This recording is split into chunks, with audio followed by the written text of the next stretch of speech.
36번 볼게요. 자, 주제는 날씨가 춥고 건조했던 빙하기가 끝나고 그 이후에 날씨가 따뜻하고 습해지면서 인류가 서서히 농경을 시작하게 되었다. 자, 첫 번째 문장 보시면 빙하기 동안에 하고 not only A but also B라는 표현이 사용이 됐거든. 근데 not only A but also B에서 중요한 거는 also를 생략할 수 있다는 거야. 그래서 여기도 but 뒤에 also가 없거든요. 그래도 똑같이 뜻은 A뿐만이 아니라 B도 라고 해석을 해야 되는 거고, 그리고 거기에다가 또 어떤 중요한 문법이 나오냐면 도치가 나와요. 만약에 문장의 시작, 그러니까 주어 동사로 시작하는 문장이 있을 거 아니야? 근데 주어 동사보다 이전에 not과 같은 부정적인 단어가 나오면 그러면 그때는 뒤에 주어랑 동사의 순서가 바뀌는 도치가 일어나요. 그래서 여기서 not only 뒤에 주어 더 plan이 동사 was가 아니라 비동사가 먼저 나오고 그 다음에 주어 나온 거 보이죠? 그래서 요거 도치가 나왔다는 것도 중요하고, 그리고 또 뭐가 중요하냐면 with 분사구문도 나와요. with 분사구문, with 목적어, 그 다음에 ing, ed, 형용사, 전치사고 다 가능했었던 거 기억나지? 여기서는 ing가 사용이 됐고 해석은 목적어가 뭐뭐한 채로 이렇게 해석을 할 거예요. 됐죠? 그리고 of라는 전치사는 뒤에 뭐가 필요하다 전치사니까 목적어가 필요하다. 근데 이 전치사의 목적어가 what으로 시작한 요만큼이라고 볼 거고요. 그리고 관계대명사 what은 해석이 뭐로 끝난다? 뭐뭐하는 것으로 끝나는 거지. 자, 같이 한번 볼게요. 빙하기 동안에 그 다음에 아무리 도치가 일어났어도 해석은 뭐부터 한다? 주어 먼저 하는 거야. 그래서 planet은 행성이라는 뜻도 있지만 여기서는 지구를 뜻해요. 그래서 지구는 하고 여기 with 분사 구문하고 그 다음에 남은 부분을 해석할게요. 빙하기 동안의 지구는 얼음층이 우리가 오늘날 북반구라고 부르는 것의 대부분을 뒤덮은 채로 훨씬 더 추웠을 뿐만이 아니라 결정적으로 지구는 훨씬 더 건조했다. 됐지? 그래서 여기 보면 ER 나온 거 보이죠? 이거 우리가 뭐라고 부른다? 비교급이라고 부른다. 근데 우리가 비교급을 강조하고 싶으면 앞에다가 머치를 쓸 수가 있거든요. 이때 이 머치는 해석이 어떻게 된다? 훨씬이라고 해석이 되는 거야. 오케이? 자, 다시 한번 보면 빙하기 동안에 하고 어디 해석한다? 주어 해석하고요. 그 다음에 with 분사구문 해석하고요. 그 다음에 돌아와서 not only 남은 부분, 그 다음 but also 뒷부분 이렇게 한다고 했어. 빙하기 동안에 지구는 얼음층이 땡땡땡의 많은 부분을 뒤덮은 채로야. 그치? 얼음층이 우리가 오늘날 북반구라고 부르는 것의 대부분을 뒤덮은 채로 훨씬 더 추웠을 뿐만이 아니라 결정적으로 지구는 훨씬 더 건조했다. 됐지? 자, 그래서 빙하기 동안 지구는 오늘날 북반구 이렇게 지구가 있으면 요 부분을 얘기하는 거겠지? 이 북반구 지역의 대부분을 얼음층이 뒤덮은 채로 훨씬 더 추웠어. 지금보다. 그리고 결정적으로 훨씬 더 건조했다. 이렇게 됐지? 그다음 넘어가서 아일랜드에서 우리는 종종 추위를 습함과 연관을 짓지만 하지만 너무 춥다면 그러면 훨씬 더 적은 증발작용, 더 적은 구름들, 그리고 더 적은 비가 있게 된다. 여기까지 됐지? 그래서 다시 정리를 해보면은 일반적으로 우리는 추우면은 습하다라고 생각하는 경우도 있거든요. 그런데 그냥 추운 게 아니라 엄청나게 추워. 그러면 증발작용, 그러니까 증발작용이 뭔지 알죠? 수증기가 되는 거, 증발작용도 적고 그리고 구름도 적게 되고 그러니까 비도 더 적게 된다는 거야. 그럼 당연히 비가 적으면 어떻겠어요? 건조해질 수밖에 없겠지. 그 얘기를 하는 거거든요. 자, 그리고 여기에서 보면 날씨 나오는 거 보이죠? 날씨와 같이 사용할 때 주어로 비인칭 주어 it을 쓰고 비인칭 주어는 해석을 한다 안 한다? 안 한다는 거는 확인할 거고요. 그리고 아까 전에 비교급 강조해가지고 뭐를 썼어요? 머치를 썼던 거 기억나죠? 근데 비교급을 강조할 때는 머치도 있지만 뭐도 있냐면 far도 있어요.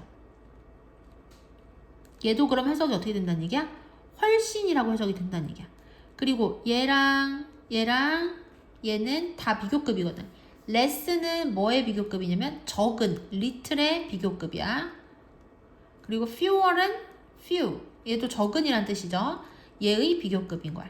그럼 왜 여기는 little을 썼고 여기는 왜 little의 비교급을 썼고 여기는 왜 few의 비교급을 썼냐? little은 셀 수 없는 명사를 적다라고 할 때 쓰는 거고 few는 셀 수 있는 명사를 적다라고 할 때 쓰는 거예요. 그래서 보면은 증발작용, 이거는 눈에 안 보이는 거잖아. 그래서 얘는 셀 수 없는 명사인 거야.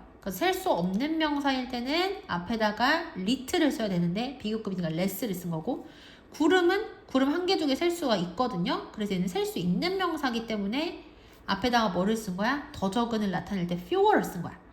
B는 셀 수 없는 명사이기 때문에 less를 쓴 거고. 이해되시죠? 자, 그 다음 넘어가서 빙하기에 우리의 지구는 춥고 그리고 건조했다. 그리고 그것은 대절이라는 것을 의미한대요. 뭐를 의미하냐? 얘가 가주어, 얘가 진주어예요. 그리고 투부정사의 동작을 하는 애가 누구인지를 따로 나타내고 싶으면 앞에다가 의미상의 주어를 쓸 수 있지. 의미상의 주어는 식물들인 거야. 그래서 빙하기에 우리의 지구는 춥고 건조했는데 이것은 뭐를 의미하냐면 식물들이 자라는 것이 어렵다는 것을 의미했다. 다시, 빙하기에 우리의 지구는 춥고 건조해서 식물들이 자라는 것이 어려웠다는 것을 의미한다. 오케이? 자, 그래서 이 세 문장은 빙하기 기후의 특징이 나오는 거야. 춥고, 그 다음 이게 더 중요한 거죠. 건조했다는 거. 오케이? 그 다음 넘어가서 이러한 종류의 기후에서 농사는 선택지가 아니었다. 그냥 가주어 진정은 여기 먼저 해석을 할 거고요. 이 to는 뭐뭐 하기 위하여로 해석이 되기 때문에 한번 끊어놓은 거야. 여러분이 필요한 에너지를 만들어내기 위하여 어느 한 조각의 땅에 의존하는 것은 너무 어떻다? 위험하다. 그치? 그래서 내가 살아남기 위해서 에너지가 필요한데 그 에너지를 얻기 위해서 이렇게 농사짓기에 적합하지 않은 기후 상태에서 어느 땅 조각에 의존하는 것은 당연히 위험하겠지. 만약에 농사가 망할 확률이 훨씬 더 높잖아요, 이 상황에서는. 근데 여기에 너무 의존을 하게 되면은 내가 에너지를 얻을 수 있는 음식을 못 구하면 난 죽게 되니까 그 얘기를 하는 거예요. 이해되시죠? 자, 그 다음 넘어가서 as로 시작하는 부사절 여기까지라서 이렇게 묶은 거야. 여기서 as는 무슨 뜻이냐면 뭐뭐함에 따라라고 해석을 하면 돼요. 그래서 기후가 올라가고 그리고 만년설이 높게 되어짐에 따라 우리는 생명의 갑작스러운 폭발을 경험하게 되었다. 만년설이라는 것은 계속해서 만년 동안 녹지 않고 쌓여있는 눈을 이야기를 하는 거야. 그러니까 너무 날씨가 추워가지고 얼음이 계속 녹지 않았었는데 이 만년설이 녹게 되면서 우리는 생명의 갑작스러운 폭발을 경험하게 된대요. 됐죠? 자, 그러면 어떤 기후에 대변화가 생겼는지 좀 더 구체적으로 아래 문장에서 읽어보면 지구는 점점 더 따뜻해졌고 그리고 사람들은 장소의 주변에서 살기 시작했대. start라는 동사는 목적어로 투부정사 와도 되고 동명사 와도 상관이 없거든. 그래서 이렇게 둘 다 바꿔 써도 되고요. 관계 부사절이 어떤 장소인지를 설명을 해주고 있어. 사람들이 음식을 가장 집약적으로 자라게 만들 수 있는 그러한 장소 주변에 살기 시작했다. 다시, 지구는 더 따뜻하고 여기 점점 더 따뜻한 게 아니네. 여기는 warm, 따뜻한의 비교급이고 여기는 wet, 습한의 비교급이네. 그러니까 지구는 점점 더 따뜻해지고 점점 더 습해졌고 그리고 사람들은 그들이 음식을 가장 집약적으로 기르도록 만들 수 있는 그러한 장소 주변에서 살기 시작했다. 그래서 기후가 확 바뀌어가지고 온난화와 생명의 폭발이 일어나고 있는 상황을 지금 이야기를 한 거야. 그 다음 이제 마지막 결론이거든요. 이 문장도 문법적으로 상당히 중요해요. 근데 이것은 하룻밤 사이에 일어나지 않았다. 여기서 이것은 뭘 얘기하냐면 앞문장인 거야. 지구가 따뜻하고 습해지면서 사람들이 식물이 잘 자라는 곳 주변에 모여 살기 시작하는 게 하룻밤 새에 일어난 것은 아니란 얘기야. 그 다음 넘어가서 이것도 똑같은 거야. 이것은 아마도 수천 년이 걸렸던 거야. 됐죠? 근데 선생님이 지금 여기에 보면 이렇게 밑줄 쳐놓고서 숫자 매겨놓은 거 보이죠? 이 순서대로 해석해야지 자연스럽다는 얘기야. 그러니까 여기 해석하고 그 다음에 with 분사구문 해석하고 그 다음에 여기 해석하라는 얘기야. 됐지? 자, 다시 해석해 볼게요. 이것은 하룻밤새 일어나지 않았다. 땡땡 하고 이 표시하고는 이제 새로운 문장 시작인 거야.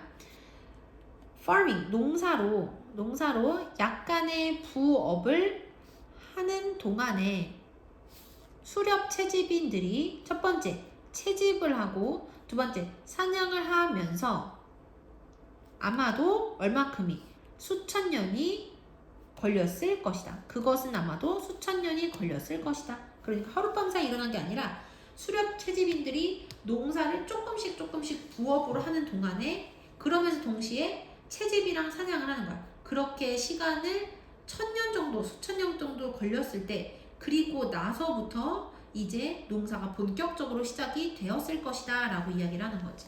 자, 마지막 문장만 다시 해석해 볼게요.